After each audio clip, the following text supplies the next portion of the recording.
得更好，过得更好。亲爱的乡亲朋友，大家好，我是婉婉，欢迎你收看《台南向前行》。台南向前行这个节目是由咱台南市政府制作，最主要目的是要让咱的乡亲朋友大家对着咱台南市政府各局处的业务做一个了解，同时嘛要来跟咱的乡亲朋友来报告咱台南市政府上新的资讯甲活动，欢迎收看。今日要讲的主题是针对4月26号伫台北这个钱柜KTV 来发生这个火灾的这个意外那么咱今日要跟咱乡亲朋友讲的是火灾预防。那么这部一开始，咱先来看一个影片，听看市长要跟咱讲什么。目前进行广播测试，请各位不要惊慌。目前是广播测试，请各位不要惊慌。那我就让他动作。好。所有人员请注意，现在已经发生火警，请尽速往安全门方向疏散。所有人员请注意，现在已经发生火警，请赶紧往安全门方向。台北市林森钱柜 KTV 4月26号发生疑似消防设备因为电梯施工被关掉，地主无法度及时发出警报，造成人员伤亡。咱市长黄伟哲伫得到消息了，第一时间就率领市府相关局处前往钱柜 KTV 做稽查。有鉴于这个在台北市发生这个 KTV 的这个有好几条人命哈，至少现在有5条人命。这个不幸丧失。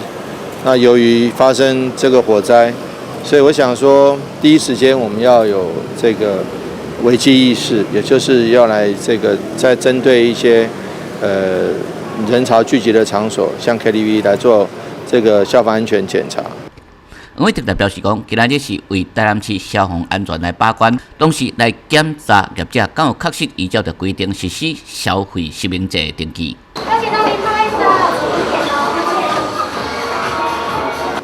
那当然，在新冠肺炎的这个期间，坦白讲，我们一方面要实施实名制消费，另外一方面也针对里面的安全设施，要提供消费者一个安全可靠的消费环境。所以说这个安全检查是有必要的。虽然平常有在定期检查，但是遇到特殊的事故的时候，我们应该随时可以在做这个临时的这个检查。那而且这个检查不是1次2次，不是这个虚应故事，这个检查是应该是全面性的。对于一些人潮聚集的地方，我们还会再次排定顺序实施安检。那以维护消费者一个安全的这个消费环境。市政府来强调讲，包括排烟、夜水、消防警报器、广播系统，无论如何拢袂用甲关起来。今仔日的检查也来发现讲，钱柜 KTV 有物件挡住消防栓，消防局是当场来开出限期改善单，要求业者马上改善。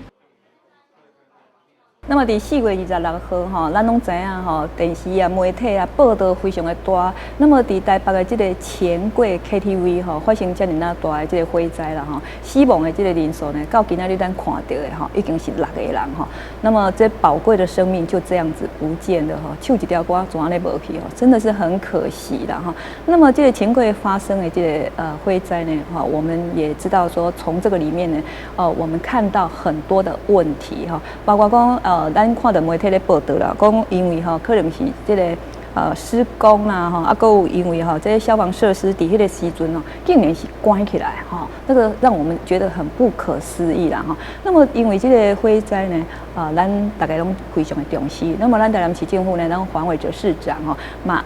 因为这个事件来交代咱这个消防局指示咱消防局伫这方面一定要加强咱消防局伫 KTV 的这个安全检查消防设备的这个检查啦那么伫这当中呢，咱今仔日邀请到咱火灾预防科消防局火灾预防科科长石家远科长来详细甲咱做这个报告科长你好。主持人你好。是。那么讲到这钱柜KTV咱即马大家拢个印象就深刻啦嘛心有余悸啦因为唱歌有当时呢，咱就是讲上班还是讲上课啦那么伫这压力的这个释放大家拢会想要去 KTV 唱一个歌放松一下。可是放松之后，竟然连生命都不见了这实在好咱感觉讲那是很可惜，也很悲哀啦尤其是咱看这个这 KTV 内底会用去的，有的人都是社会的精英哈，真的是很可惜哈。那么在这当中哈，我知影讲咱消防局哈，马上哈这个警备起来哈，就是对这 KTV 啦哈，还是讲一关哈公共的这个场所哈，做这个加强消防的这个防治啊哈，一关哈这个预防。那么在这个当中啊，我知影讲咱消防局家吼有做一寡工课，是毋是吼？甲咱的这个乡亲朋友来说明一下，好不好？早这我甲大家报告一下吼，咱迄刚前柜 KTV 吼发生火灾案件之后，那咱的市长就马上率队到那个钱柜，我们台湾也有钱柜去那边做检查。然后他有特别指示说，消防局要针对KTV 等类似这种场所去做加强的稽查。那他限我们1个月内要完成，1个月。可是我们已经在5月11号已经把它完成了我们基本上就提早了大概快2个礼拜的时间就把市长交代的任务把它完成了。所以我们的速度也是很快。对。那这个部分的话我们现在目前清查的结果应该是说，在台南市的话，我们列管那种 KTV 类似这种场所的话，它大概有228家。现在有228家，足多呢。咱的资料218间。咱今嘛清查后的结果就是说，已经嘛合格的，合格的有82家。未营业的也是82家。然后未合格的有54家。为什么大家可能会看到，那未营业还这？对啊，我未营业。这个就是可能说防疫期间很多都是那个停止营业啦。但是没有关系啦，我们是针对说是这些不合格的场所，或者是未营业，不合格场所我们就追踪到改善为止啦。那这些不合格的场所的话，我们会就是说随时去稽查。他如果随时有开业的话，有副业的话，我们随时加强的稽查，这样子。那么就是讲，咱检查伊到底是检查什么种的内容？因为一般的民众比较好奇，就是讲，到底消防局有去检查，是拢检查啥？是哪检查佫有这个问题发生？其实我们对这些公共场所的检查其实在消防它是有一套制度的啦。那其实的话就是说从4个方向来看。你场所你的管理权呢，就是讲咱讲的头家。你针对你场所的一寡物件，你要去维护嘛。那基本上有4个面向。第一个就是消防安全设备。这消防安全设备很重要。那我们所说的消防安全设备的话，基本上有说警报设备啦、灭火设备、避难逃生设备。跟消防抢救上必要的设备。那这些东西的话，其实对场所的一个火灾预防是非常重要的，都应该具备的啦。对可是你看，在场所像钱柜这个场所是有的。但是它因为施工中把它关掉，没有用。所以说这个也是其中很大的一个问题啦。第一个就是针对消防安全设备，然后第二个就是检修申报嘛。像这种场所的话，类似这种场所的话，我们针对就是我们的检修申报的规定，甲类场所就是每半年要委托设备师事去清查它的消防安全设备，然后甲类以外就是1年。那 KTV 当然就是属于我们列管的甲类场所，它基本上它半年都要委托专业的专技人员去维修去检查维修它的消防安全设备。这是第2种制度，就是我们会去看说你有没有落实做到检修申报这个规定。然后第3个就是防火管理。那防火管理真的就很重要。那防火管理的话，就是说我管理权人必须临用防火管理人。那防火管理人的话，就是要去做一些类似防护计划书啦、车厢编组啦。万一不幸发生火灾的时候，这些编组的人员要开始去执行他任务，去执行他动作。所以说我们的编组里面可能有通报班啦、灭火班、避难引导班，这些都是他们员工所要去具备的基本常识。可是这次火灾好像都没有看到他有动作。所以说防火管理是不是出了什么问题？所以没有办法马上去应变。对。那这个组织的话，我们法令有规定，他平时都是要去教育训练的。那而且这个很重要。对，又另外一个问题就是说，它这个部分我们的规定里面还叫施工中防护计划。因为我们在施工的时候可能会把像一些设备会有一些阻碍，或是说可能会关掉，或者说有动火的情况之下，我们的法令规定里面其实是有施工中的防护计划嘛。那这一次清查之后，好像也没有做施工中防护计划。所以说这个其实也是另外一个检讨的重点。所以这个就大意啊。对，很多事情人家说不怕1万，只怕万一啊。啊，无拄着拢袂惊，就是安尼嘿。我的拄一个就是大家都凄惨嘛哈。那另外的话，各有防验规制嘛，就是咱这种场所也窗帘、地毯、布幕展示用广告板，这拢爱用防验的机制哦，都防验的机制。防火啦哈。对，防火防验的机制。然后最后一个就是说，我们针对这些场所它的一个类似说。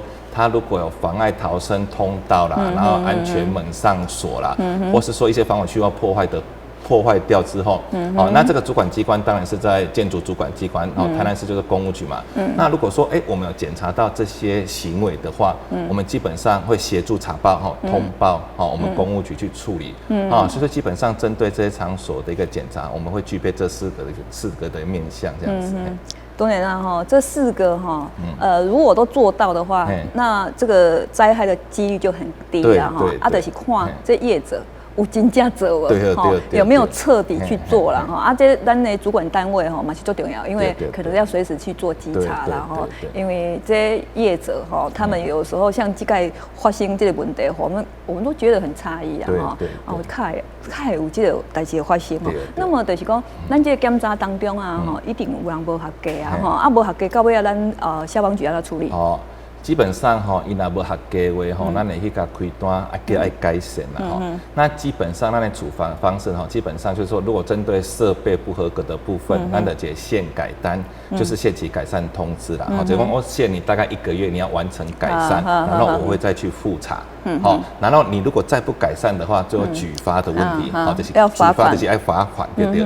你哪个不改善的话，可能有勒令歇业、停止营业，我们会做这些动作，对。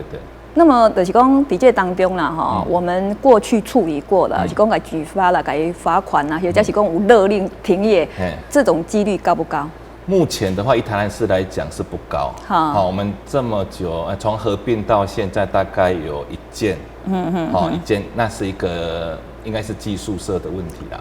那么当然啦，咱这个因为这个 KTV 这个钱柜代志发生了当然啦，我们也提高警觉一定要在这个时阵更要去加强但是咱不是讲这个时阵才来做，咱平常时嘛有在做我们平常在做什么？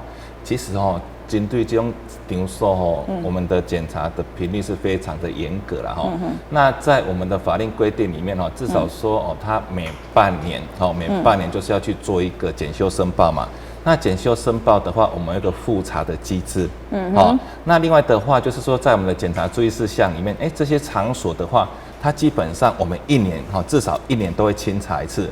这是法令所最基本的一个规定但是我们的检查频率一定会超过啦。你像每年暑假到了就有一个青春专案，那青春专案这个也是我们检查的重点啦因为让囡仔都对，然后农历春节到了这嘛是人口出入很多的地方，这个也是我们检查的重点所以说基本上我们的检查这些时间点对都会去加强去做检查。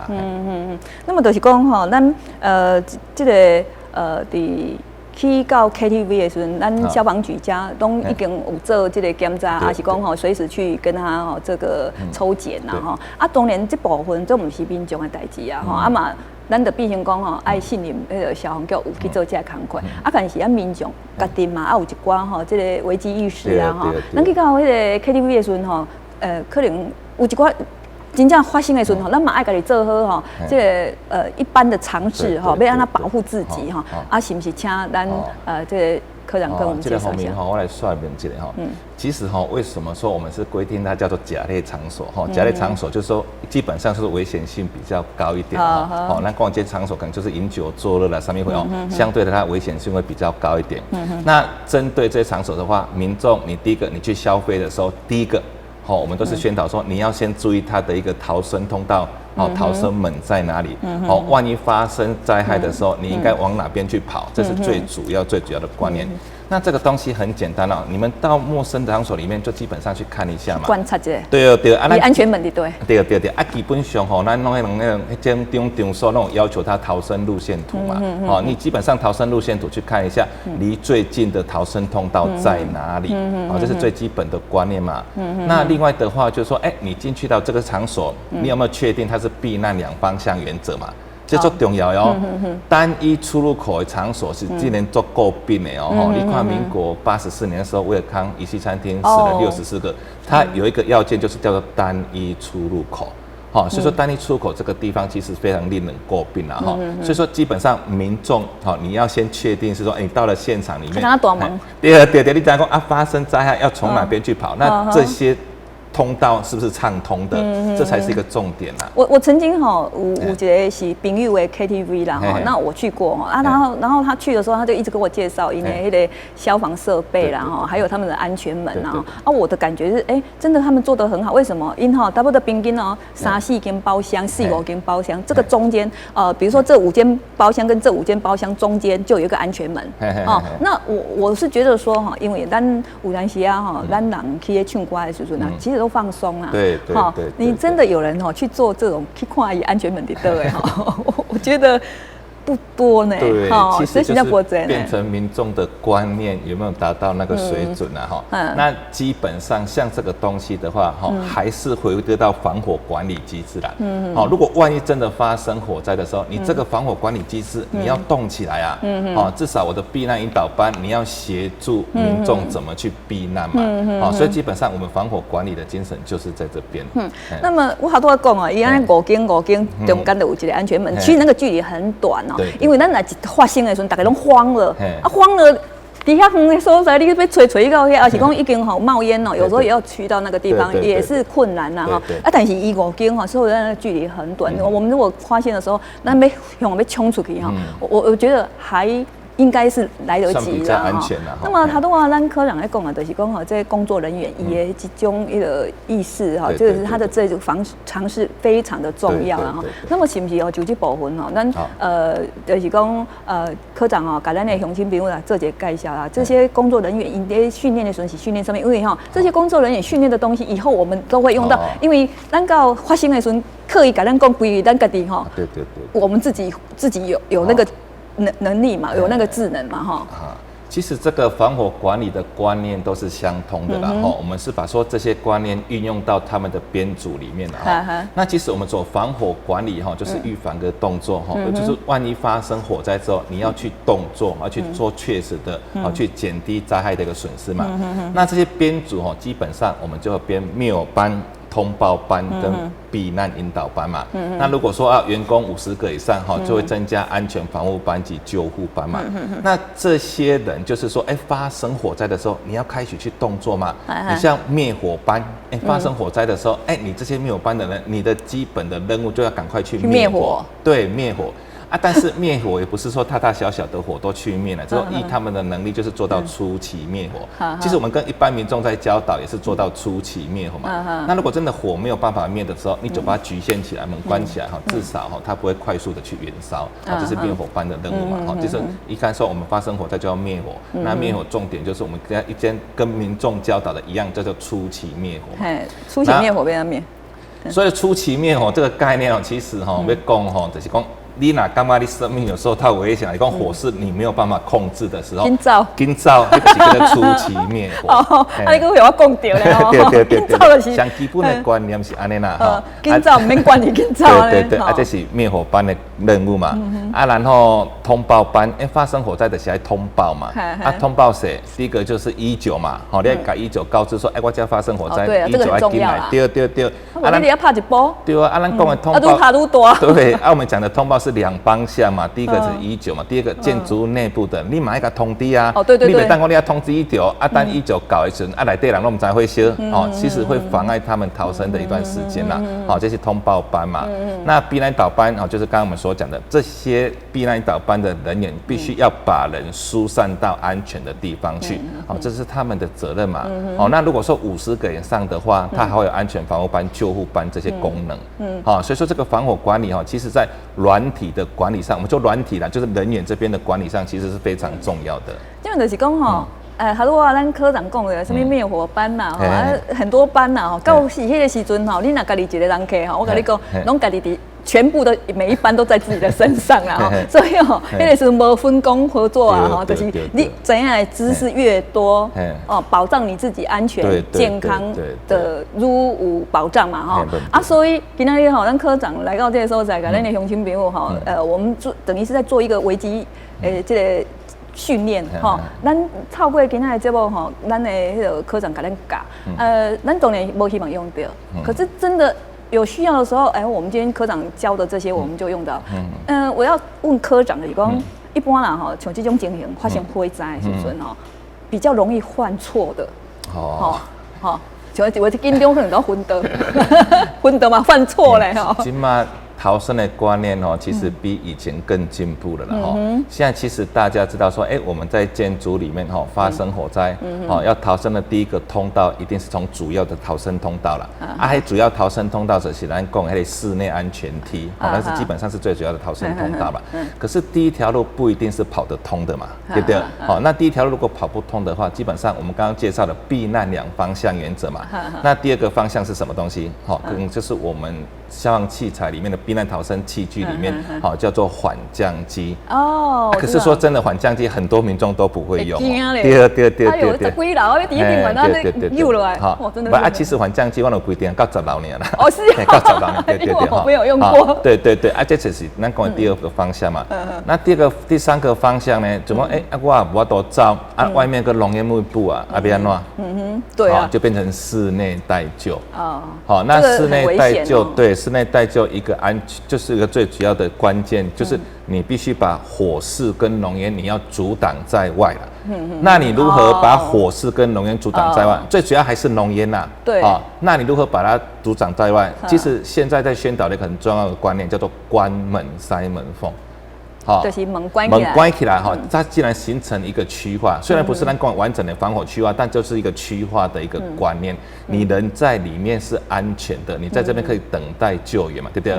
你若无你家等待救援的话，你也被冲出来，你相信在外面几秒钟你就被呛晕倒了。所以说关门这个动作近几年来确实是救了很多人嘛。那你像那个钱柜这个案件里面，确实是有人在包厢把门关起来，他们在里面就是被消防人员找到是生存的。所以有时候袂使，就是说临时发生的时候那种就镇静定睛真正最重要。对。因为你一慌可能就是要走顶管，要走下骹嘛，都唔知啊。就是已经慌了。我感觉会发生这个意外，大部分都是因为慌掉了。对。因为一慌掉了之后，你主要唔知要被他判断嘛，你个。